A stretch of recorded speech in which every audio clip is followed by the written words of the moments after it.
Factorisation method म्हणजे by splitting the middle term. आपल्याला ax² plus bx plus c is equal to 0 असं quadratic equation असेल तर coefficient of x² that is a multiply by constant term c याचे असे दोन factors असले पाहिजेत ज्यांची ॲडिशन किंवा सबट्रॅक्शन b येते. हे आपल्याला बऱ्यापैकी माहीत आहे. ज्यांना माहीत नाही त्यांच्यासाठी लक्ष द्या. x² कोएफिशियंट a आणि कॉन्स्टंट टर्म c यांचा प्रोडक्ट असणाऱ्या दोन नंबर्स असतील ज्यांची सम और डिफरन्स ॲडिशन और सबट्रॅक्शन काय येते b येते. हा रूल इथे तिन्हीसाठी वापरायचा आहे. आता एक्झाम्पलमध्ये थोडा फरक जसं पुढे जातोय तसं थोडा फरक पडतोय. काय फरक आहे तर इथे x² कोएफिशियंट 1 आहे म्हणजेच 1 × 5 म्हणजे प्रोडक्ट किती आला पाहिजे तर 5 आला पाहिजे.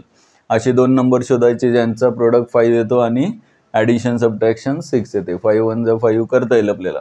इथे 8 आणि 21 हे थोडेसे मोठे नंबर आहेत. मोठे नंबर असतील तर फॅक्टराइज कसं करायचं हे बघायचं. सुरुवात केली असेल तुम्ही थांबू नका, लगेच सॉल्व करायला सुरुवात करा, वेळ घालवू नका. क्वेश्चन लिहिलाय की लगेच तुम्हाला येतंय तिथपर्यंत तरी करू शकता. जसं x² plus 6x plus 5 x² plus 6x plus 5 is equal to 0. याचे दोन फॅक्टर्स असे असले पाहिजेत ज्यांचा प्रोडक्ट हा 5 येत आहे. म्हणजे कॉन्स्टंट टर्म हा प्रोडक्ट पाहिजे का तर x² कोएफिशियंट 1 आहे म्हणून आणि ॲडिशन सबट्रॅक्शन किती आले पाहिजे 6. आणि असे दोन नंबर कोणते 5 आणि 1. आणि मग याला म्हणतात स्प्लिटिंग द मिडल टर्म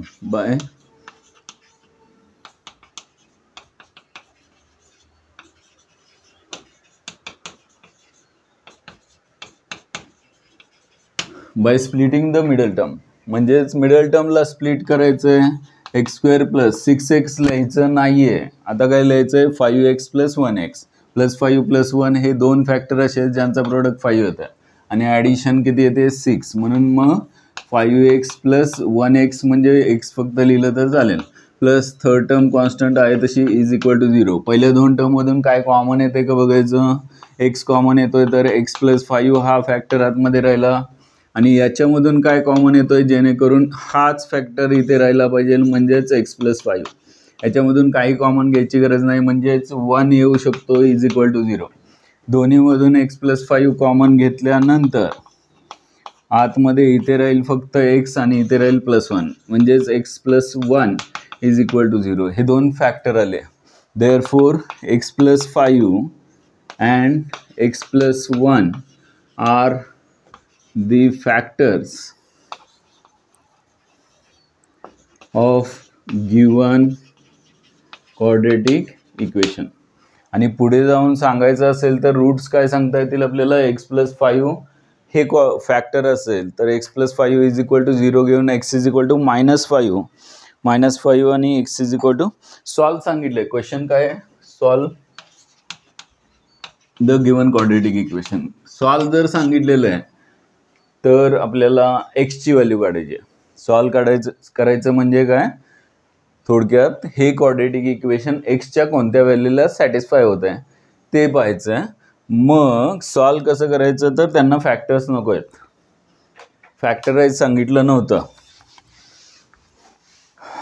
आणि मग इथे आल्यानंतर काय करणार each factor equal to 0 and किंवा और x plus 1 is equal to 0 म्हणजेच x is equal to -5 and x is equal to -1. Therefore x is equal to -5 and x is equal to -1 are the solution म्हणा किंवा roots म्हणा किंवा 0 म्हणतो आपण. Roots of the given quadratic equation. लगेच second example घ्या solve करायला. 8x² -22x -21 is equal to 0. आता मोठे नंबर असतील तर हे फॅक्टर्स कसे शोधायचे थोडीशी महत्त्वाची आणि गरजेची गोष्ट बघूया ज्यांच्या लक्षात येत नाही. मोठे नंबर असल्यावर कसं करायचं हे तर लगेच दिसतंय. 6 ॲडिशन आली पाहिजे, प्रोडक्ट 5 आला पाहिजे म्हणजेच 5 1 जा 5 5 प्लस 1 6 हे सहज समजतंय. प्रॉब्लेम असा येतो असे मोठे नंबर असतील तर काय लॉजिक वापरायचं जेणेकरून जे काय आहे फॅक्टराइज करणं किंवा आपल्याला फॅक्टर्स जे मिळतात त्याच्यापासून रूट्स मिळतात ते इझिली होईल. पटकन लिहून घ्या. लिहून झालं की सांगा, म्हणजे पुढचं एक्झाम्पल बघूया आपण.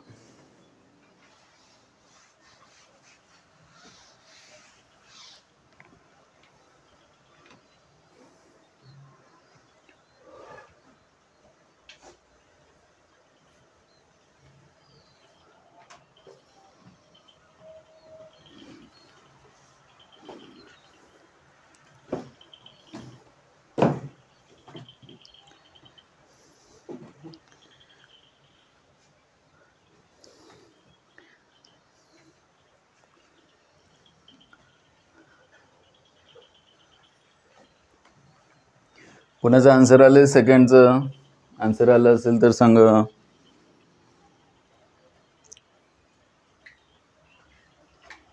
सोल्युशन फाइंड करायचं आहे म्हणजेच रूट्स फाइंड करायचे.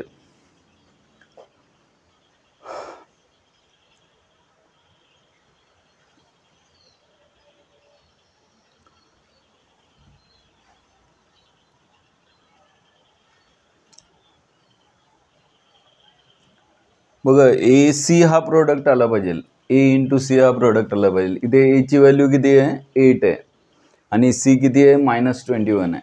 म्हणजेच लक्ष आहे का बघा सगळ्यांचं, 8 इंटू -21 म्हणजेच प्रोडक्ट काय येणार आहे, निगेटिव्ह येणार आहे. निगेटिव्ह साईन मी अगोदरच लिहितो. 8 इंटू -8 इंटू 21 हा प्रोडक्ट आला पाहिजे. आणि ॲडिशन सबट्रॅक्शन किती आले पाहिजे, -22. पहिल्यांदा सगळ्यात सोपी काय गोष्ट आहे तर 8 आणि 21 यांची ॲडिशन किंवा सबट्रॅक्शन येते का 22 ते बघायचं. नाही येत आहे, मग काय करायचं तर यांचा गुणाकार नाही करायचा. ए सी प्रोडक्ट आला पाहिजे, ठीक आहे, पण त्यासाठी 8 1 जा 8, 8 2 जा 16 म्हणजे 100 किती येणार आहे, हे 168 प्रोडक्ट येतो. पण ते अजिबात नाही करायचं, उलटं अजून फॅक्टराइज करायचं आहे. बघा, 8 आणि 21 हे फॅक्टर्स आपल्याला रिझल्ट देत नाही आहेत. आपल्याला असे दोन नंबर मिळत नाही आहेत ज्यांची ॲडिशन किंवा सबट्रॅक्शन 22 येत आहे. त्यासाठी आपण 8ला अजून फॅक्टराइज करूया, निगेटिव्ह साईन बाहेर ठेवूया. 8 म्हणजे काय, 2 इंटू 2 इंटू 2 आणि 21ला अजून फॅक्टराइज करूया, 7 इंटू 3 मला वाटतंय, 3 इंटू 7 लिहितो. म्हणजेच आता 3 याचे 8चे 3 फॅक्टर आणि 27चे 2 फॅक्टर मिळाले. म्हणजे एवढे फॅक्टरमध्ये आता काहीतरी ॲडजस्टमेंट करून असे 2 नंबर शोधायचे. मग तो नंबर कोणता असला पाहिजे, बघा लॉजिक कुठून सुरुवात करायची, एकदम बिघडल्यासारखं करायचं नाही. कशाचा पण गुणाकार करायचा आणि कुठलेही 2 नंबर घ्यायचे. एक सुटसुटीत करायचं असेल तर पहिल्यांदा 2चा विचार करूया. एक नंबर 2 असेल आणि बाकीचे दुसरा नंबर यांचा सगळ्यांचा प्रोडक्ट असेल. लेफ्टनी स्टार्ट करा किंवा राईटनी स्टार्ट करा. पहिला नंबर 2 आणि बाकीचा सगळ्या यांचा प्रोडक्ट असेल. 7 3 जा 21, 21 मल्टिप्लाय बाय 4 किती, 84 -2 ही ॲडिशन किंवा +2 यांचे ॲडिशन सबट्रॅक्शन 22 येऊच शकत नाही, सोडून देऊया. मग आता काय करूया, पहिले 2 नंबर घेऊया आणि शेवटचे 3 नंबर, म्हणजे 2 2 जा 4 येईल आणि बाकीचे 7 6 जा किती, 42 यांची ॲडिशन किंवा सबट्रॅक्शन सुद्धा येत नाहीये. मग आता काय करूया तर 3 नंबर घेतले तर 8 आणि 21चा ऑलरेडी बघितलेलं आहे, ते बघायची गरज नाही. 4 नंबर घेतले तर 8 3 जा 24 आणि 7, 24 आणि 7 राहतात. यांची ॲडिशन किंवा सबट्रॅक्शन येत नाही, हे पण पॉसिबल नाही. आता काय करू शकतो आपण, थोड्या वेळ 3 आणि 4, 3 4 जा 12 आणि 7 2 जा किती, 14. 12 आणि 14चे ॲडिशन किंवा सबट्रॅक्शन येते का 22, नाही येते. म्हणजे आता काय राहिलं, 7 2 जा किती, 7 2 जा केलं नाही का, मग 7 4 जा केलं तर 28 आणि 3 2 जा 6, 28 - 6 22. म्हणजे इथे जाऊन कुठेतरी आपल्याला सोल्युशन मिळणार आहे एवढं नक्की. फक्त या पॉसिबिलिटीज तुम्हाला चेक करावे लागतील. म्हणजे 2 × 2 × 2 × 7 किती केलं आपण, 4 7 28 मल्टिप्लाय बाय 3 टू 6. म्हणजे असे दोन नंबर मिळाले आणि प्रोडक्ट जर निगेटिव्ह आहे आणि मिडल टर्मचा साइन जर निगेटिव्ह असेल तर दोन नंबर 28 आणि 6 लिहिल्यानंतर आपल्याला जर प्रोडक्ट निगेटिव्ह पाहिजे तर मिडल टर्मचा साइन बिगर नंबरला द्यायचा आणि प्रोडक्ट निगेटिव्ह आहे म्हणून दोन्हीचे साइन अपोजिट येणार. हा रूल थोडं लक्षात ठेवा. -28 प्लस 6 म्हणजेच -22 कन्फर्म करायचं आणि यांचा प्रोडक्ट पॉझिटिव्ह निगेटिव्ह येणार आहे, निगेटिव्ह येणार आहे.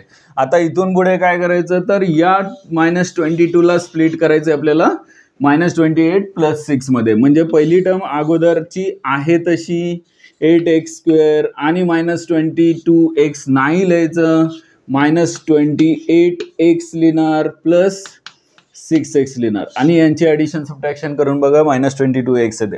म्हणजे या नंबरला या मिडल टर्मला काय केलं स्प्लिट केलं. -21 = 0. आणि मग पहिल्या आणि सेकंड टर्म मधून काय कॉमन घेऊ शकतो 4x. आतमध्ये काय राहील इथे 4 2 8 2x -28 म्हणजे 7 आणि मग काय कॉमन घ्यायचं जेणेकरून इकडे पण 2x - 7 राहील बघा. कारण मला हा फॅक्टर कॉमन घ्यायचा आहे म्हणजे +3 कॉमन घ्यायचा आहे. इथे जरा साइनचा विचार करून सॉल्व्ह करायला लागेल तुम्हाला. आणि मग दोन्हीमधून कोणता फॅक्टर कॉमन येतोय तर 2x - 7 आणि आतमध्ये काय राहील 4x + 3 = 0. आणि मग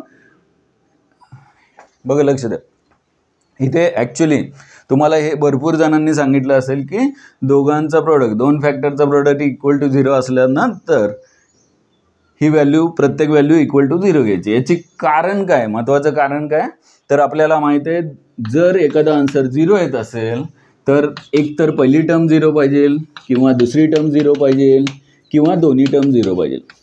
म्हणून आपण लिहिताना असं लिहितो आयदर दिस फॅक्टर = 0 और दिस फॅक्टर = 0 और बोथ = 0 असं असेल तरच प्रोडक्ट काय येतो 0. हे लॉजिक का सांगतोय मी थोडंसं महत्त्वाचं आहे. काही ठिकाणी गरजेचं पडतं. ज्यांना फक्त पास व्हायचं आहे त्यांच्यासाठी अजिबात गरजेचं नाही आहे. काय करायचं पहिला फॅक्टर = 0 घ्यायचा और किंवा अँड दुसरा फॅक्टर 4x + 3 = 0 घ्यायचा आणि मग इथे 2x = 7 और 4x = -3. म्हणजेच इथे फॅक्टर्स बरोबर आहे ना. हां x = 7/2 और किंवा अँड x = -3/4 असे दोन these are the roots of the given quadratic equation. लिहून घ्या पटकन. आणि मग मेथड जी आहे ही सॉल्व करायची. कुठलंही क्वाड्रॅटिक इक्वेशन असेल तरी हेच करायचं आहे. याच्यापेक्षा वेगळं काहीही नाही आहे. फक्त मोठे नंबर आल्यानंतर हा जो खेळ आहे तो तुम्हाला व्यवस्थित करता आला पाहिजे.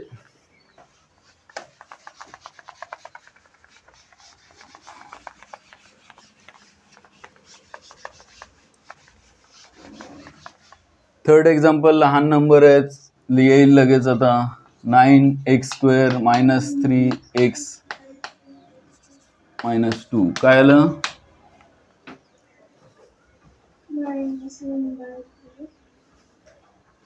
-1/3 चुकलं. हे कसं काय लगेच प्लस झालं हां गडबडीत का हां प्लस का मायनस नक्की सांगा. प्लस बरोबर आहे. +2/3 - 1/3 बरोबर. काय करायचं बघा लिहिलं का सगळ्यांनी. अगोदर बाजूला कुठेतरी हा प्रॉडक्ट लिहून घ्यायचा. कोणाचा प्रॉडक्ट तर AC. AC काय येते A म्हणजे 9 आहे आणि C म्हणजे काय -2. यांचा प्रॉडक्ट काय येणार -18. आता मी हे ॲक्च्युली हे असं लिहायला पाहिजे पण हे मायनस साईन जे आहे मी थोड्या वेळ बाजूला देतो. -2 × 9 म्हणजे -18 आणि मग 9 आणि 2ची ॲडिशन सबट्रॅक्शन 3 येतच नाही माहिती आहे आपल्याला. ॲडिशन पण नाही सबट्रॅक्शन पण नाही. त्यासाठी 9ला परत स्प्लिट करूया 3 × 3 × 2 आणि मग 3 2 6 6 आणि 3ची ॲडिशन येते 3 सॉरी सबट्रॅक्शन येते 3. त्यामुळे मग दोन फॅक्टर कोणते आले 6 आणि 3. बिगर नंबर अगोदर लिहा शक्यतो 6 आणि 3 आणि मग त्यांचा प्रॉडक्ट काय पाहिजे आपल्याला निगेटिव्ह पाहिजे. निगेटिव्ह प्रॉडक्ट असेल तर अपोजिट साईन पाहिजेत आणि मिडल टर्मचं साईन निगेटिव्ह आहे तर बिगर नंबरला निगेटिव्ह साईन पाहिजे. या दोन गोष्टी लक्षात ठेवा. बिगर नंबरला दोनपैकी बिगर नंबर अगोदर लिहायचा, बिगर नंबरला इथलं साईन आहे तसं द्यायचं. इथे प्रोडक्ट जर निगेटिव्ह पाहिजे असेल तर ह्यांचे अपोजिट साईन द्यायचे, म्हणजे इथं मायनस दिलं तर इथे प्लस येणार, इथे प्लस असेल तर इकडे मायनस येणार. आणि इथलं साईन कशावर डिपेंड आहे, मिडल टर्मच्या साईनवरती. आणि मग या पद्धतीनं -3x ला -6x + 3x या फॉर्ममध्ये स्प्लिट करूया. पहिली आणि शेवटची टर्म आहे तशी 9x² - 6x + 3x - 2 = 0. पहिल्या दोन टर्ममधून काय कॉमन घेऊ शकतो तर 3 पण येईल आणि x पण येईल, म्हणजेच आतमध्ये काय राहील 3x - 2. इथे 3x - 2 ऑलरेडी आहे म्हणजे +1 कॉमन घेणार, 3x - 2 राहणार = 0. दोन्हीमधून 3x - 2 कॉमन घ्या, इकडे राहील 3x + 1 = 0.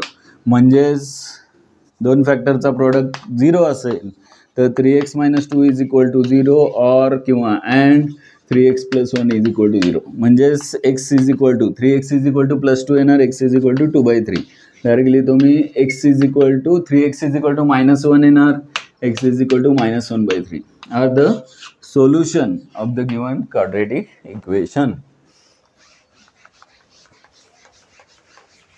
जसं पुढे जाऊया, हे एकदम सिंपल टाईप 1चे बेस्ड ऑन आपण असं म्हणूया की बेसिक्स एक्झाम्पल चालू आहेत.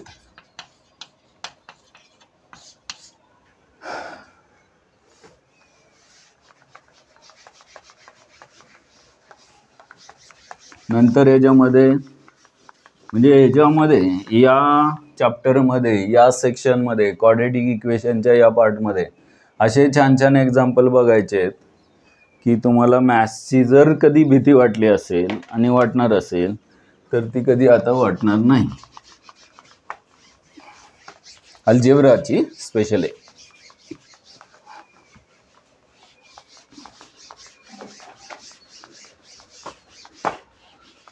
फक्त स्पीड थोडंसं मेंटेन करा, बरोबर चला, मागे राहू नका, जास्त पण पुढे जाऊ नका. कारण काय होतं, काही गोष्टी अशा असतात तुम्ही सॉल्व केलेलं असतं, सॉल्व करून तुमच्या मेथडने सॉल्व केलेलं असतं. काही गोष्टी अशा असतात की एखादी गोष्ट मी अशी सांगितलेली असते की त्याच्यामुळे तुमचं ॲक्युरेसी वाढते किंवा स्पीड वाढतं, काहीतरी उपयोग होईल. म्हणजे ऐकत ऐकत पुढे जा तरी चालेल. पुढचा क्वेश्चन आहे solve the following quadratic equation by factorisation method. आता हे तोंडी एक्झाम्पल आहे. तर x² - 9 = 0 आणि हे अचानक एवढं सोपं का दिलं आहे मला नाही माहिती. x² - 8x + 16 = 0. आन्सर सांगा. पहिल्याचे फॅक्टर्स काय मिळतील, दुसऱ्याचे काय मिळतील, लिहून टाका, सॉल्व करा. किती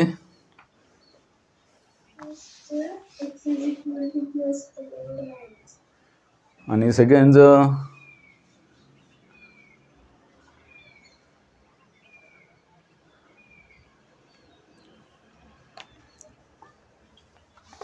झालं हे सगळ्यांचं लिहून. अरे सेकंडचा पण वेळ लागणार नाही म्हणून तर त्यांनी वेगळा टाईप केला त्याचा. x² - 9 = 0 आणि सेकंड आहे x² - 8x + 16 = 0. बघा लक्ष द्या सगळ्यांनी. x² - 9 म्हणजे काय, 3चा स्क्वेअर = 0. अल्जेब्रिक आयडेंटिटीजमध्ये किती वेळा आपण a² - b² चे फॅक्टर पाडले. x - 3 आणि काय x + 3 = 0. देअरफॉर लिहायला विसरू नका. आणि मग इथे x - 3 = 0 असेल किंवा x + 3 = 0 असेल, म्हणजे x ची व्हॅल्यू आयदर 3 असेल किंवा x ची व्हॅल्यू -3 असेल, आर द रिक्वायर्ड सोल्युशन किंवा roots of the given quadratic equation. बघा लक्ष द्या, हे x² - 8x + 16 = 0 तुमच्या बघितल्याबरोबर लक्षात यायला पाहिजे होता हा परफेक्ट स्क्वेअर आहे. x + 4 ब्रॅकेट स्क्वेअर असतो काय, a + b bracket square, a² + 2ab करा, 2ab 4 2 8 प्लस नाही मायनस आहे ना, म्हणजे इथे मायनस असणार. मिडल टर्म मायनस आहे म्हणजे ए मायनस बी ब्रॅकेट स्क्वेअरचा फॉर्म्युला वापरून लगेच कळतंय. आणि जर हे कळत नसेल परफेक्ट स्क्वेअर आहे तर 2 नंबर असे कोणते ज्यांची, हे काय 14 आहे का 16 आहे, 16 ॲडिशन सबट्रॅक्शन -8 आले पाहिजे, 16 प्रोडक्ट आला पाहिजे, असे नंबर कोणते, -4 -4 म्हणजेच फॅक्टर कोणते पडले. आता एक्स स्क्वेअरचा कोएफिशियंट 1 असेल तर फॅक्टर डायरेक्ट लिहायला हरकत नाही, x-4 आणि दुसरा फॅक्टर x-4. हे डोकं नंतर जरी चाललं की बाबा दिसतोय x-4चा परफेक्ट स्क्वेअर, तर पुढच्या वेळेस तरी लक्षात येईल. असं काय बघितलं इथे x स्क्वेअर आहे, हा परफेक्ट स्क्वेअर आहे, तर बघायचं कोणाचा परफेक्ट स्क्वेअर आहे, त्याची ट्वाईस आहे का इथे, हा 4चा परफेक्ट स्क्वेअर आहे आणि मग 4चा स्क्वेअर आहे तर 4 टू 8, प्लस साईन असेल तर इथे प्लस झालं असतं, मायनस आहे मायनस झालं. आता इथे काय येणार आहे सोल्युशन, x-4 स्क्वेअर आहे, याचा अर्थ x-4 इज इक्वल टू 0 और दुसरा पण x-4 equal to 0, x is equal to 4 और x इज इक्वल टू 4. आता ही गोष्ट वेगळी की दोन्हीकडे रूट सेम आले, म्हणून काय सांगायचं शेवटी, therefore the given equation has coincident किंवा equal roots, that is x is equal to 4.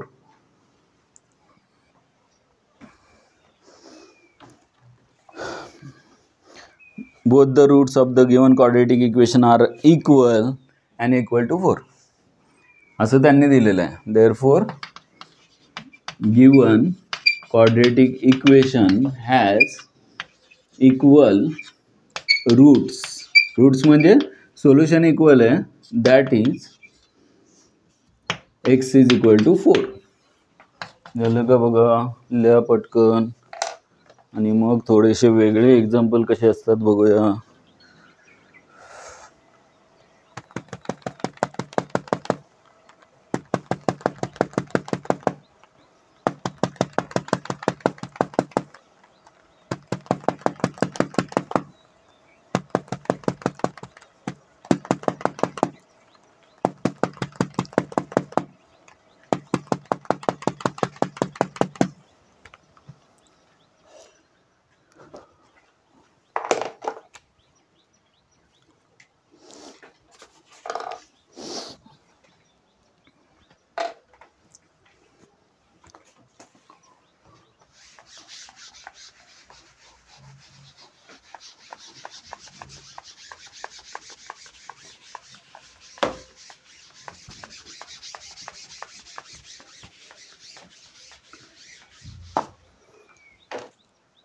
Solve the quadratic equation by factorisation method. हा क्वेश्चन परत लिहित नाही मी, डायरेक्ट एक्झाम्पल घेऊया.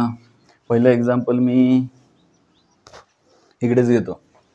फर्स्ट एक्झाम्पल आहे x upon x plus 1 plus x plus 1 upon x is equal to 34/15 where x is not equal to 0 आणि x is not equal to -1. Second example है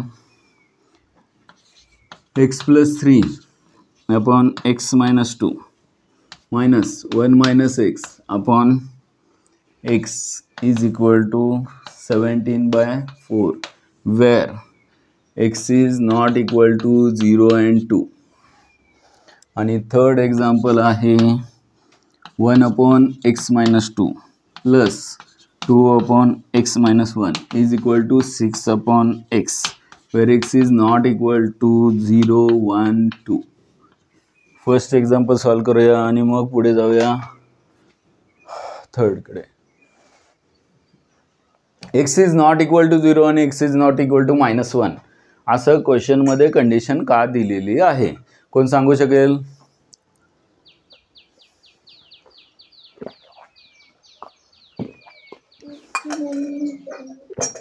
बरं सांगा.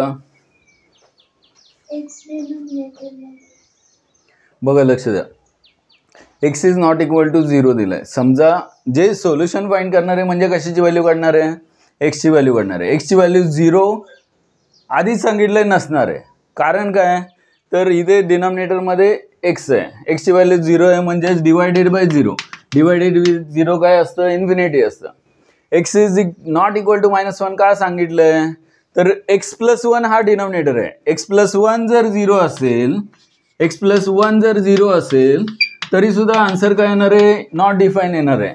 आणि x प्लस 1 कधी 0 होईल, -1 + 1 एक्सची value काय असल्यावर -1 असल्यावर, म्हणजे x + 1 0 होऊ नये म्हणून x is not equal to -1 दिलंय आणि डिनॉमिनेटर x 0 नाही आहे असं सांगितलंय. म्हणजे डिनॉमिनेटर कुठल्याही एक्झाम्पलमध्ये बघा x -2 आहे, x -2 0 कधी होईल, x ची व्हॅल्यू 2 असेल तर, म्हणून इथे सांगितलं x is not equal to 2, इथे सांगितलं x is not equal to 0, इथे x आहे, x -1 आहे, x -2 आहे, x 0 नसला पाहिजे, x 1 नसला पाहिजे आणि x ची व्हॅल्यू 2 नसली पाहिजे, हे त्यांनी कंडिशनमध्ये दिलं. x is not equal to 0 1 2.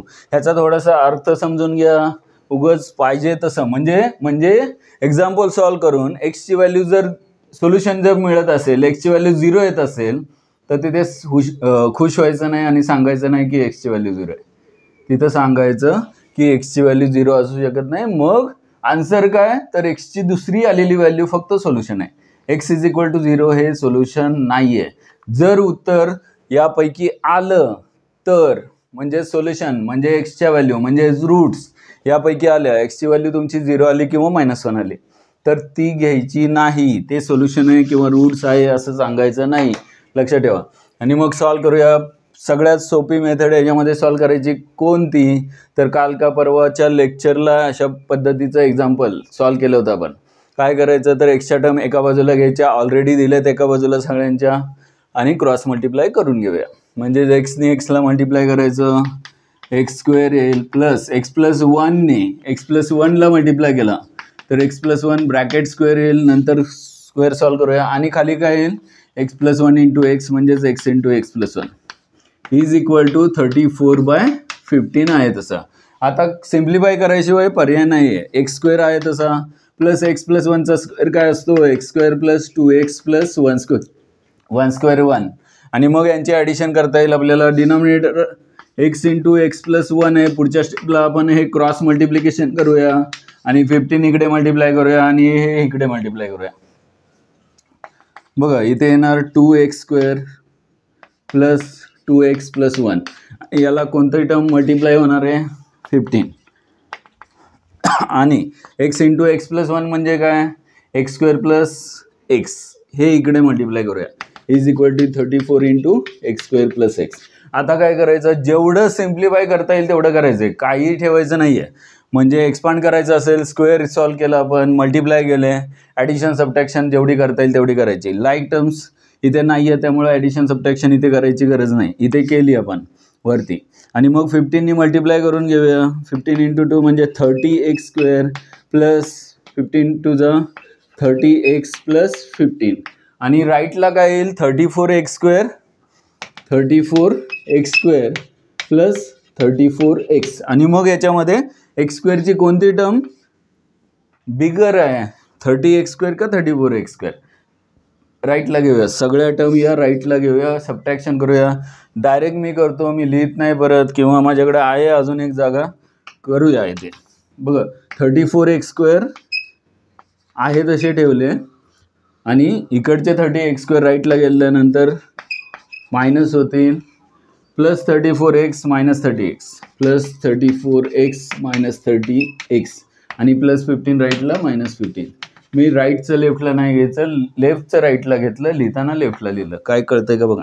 आणि मग इथे 34 - 30 म्हणजे काय 4x², 34 - 30 is 4x -15 is equal to 0. कशाने डिवाइड होत असतं तर केलं असतं, पण रिक्वायर्ड क्वाड्रेटिक इक्वेशन.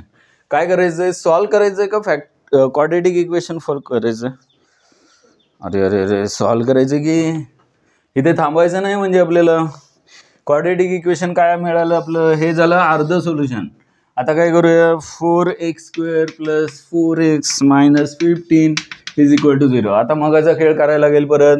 x² चा कोएफिशियंट काय आहे 4 आहे आणि कॉन्स्टंट टर्म काय आहे -15 आणि मग 4 आणि 15 यांची ॲडिशन किंवा सबट्रॅक्शन 4 येते का, नाही येत. काय करूया, अजून फॅक्टराइज करूया. 2 × 2 = 4 आणि 15चे 5 × 3 = 15. लहान नंबर अगोदर, मोठे नंबर नंतर लिहितो, म्हणजे आपल्याला लेफ्टने राईटकडे जाताना सोपं होईल. बघा इथे 2 × 2 = 4, 4 × 3 = किती 12 आणि 5 यांची ॲडिशन सबट्रॅक्शन येत नाही, सोडून द्या. इथे काय राहिलं 15 आणि 4 पण नाही चालत. 5 × 2 = 10 आणि 3 × 2 = 6 चालेल. 10 आणि 6 चालेल. म्हणजे याचे दोन नंबर्स कोणते मिळाले आपल्याला? 10 आणि 6. पहिला नंबर मोठा का लिहिला? तर त्याचं साईन मिडल टर्मवरून ठरवायचं आहे. आणि प्रोडक्ट निगेटिव्ह पाहिजे म्हणजे अपोजिट साईन. म्हणजे मिडल टर्मला प्लस आहे म्हणून इथे प्लस, आणि लहान दुसऱ्या टर्मला दुसऱ्या नंबरला कोणतं साईन द्यायचा? तर प्रोडक्ट निगेटिव्ह पाहिजे म्हणजे प्लस असेल तर इथे मायनस. आणि मग आता स्प्लिट करूया कोणाला? 4x. कसं करणार? तर प्लस 10x मायनस 6x. पहिली टर्म आहे तशी 4x². मिडल टर्मला स्प्लिट करायची आपल्याला 10x मायनस 6x. कन्फर्म करा नंतर यांची ॲडिशन 4x येते का? -15 = 0. या पहिल्या दोन टर्ममधून काय कॉमन येईल? 2x. आतमध्ये काय? 2x + 5. आणि इथे काय कॉमन येईल जेणेकरून आतमध्ये 2x + 5 राहील? सांगा. -3 जर कॉमन आले तर 2x + 5 राहणार आहेत. एकदम हे इथलं चुकलं नाही पाहिजे, कारण इथे दोन्ही फॅक्टर काय पाहिजेत आपल्याला? सेम. त्यानुसार इथलं साईन ठरवायचं. आणि मग दोन्हीमधून 2x + 5 जर कॉमन घेतला तर इथे राहणार आहे 2x - 3. 2x - 3 = 0. आणि मग इच फॅक्टर = 0 घेऊया. 2x + 5 = 0 और अँड 2x - 3 = 0. 2x + 5 = 0 असेल तर 2x काय येणार? -5. किंवा इथे 2x काय येणार? तर 3. आणि मग x काय येणार? -5/2 or x = 3/2 are the solution of the given quadratic equation.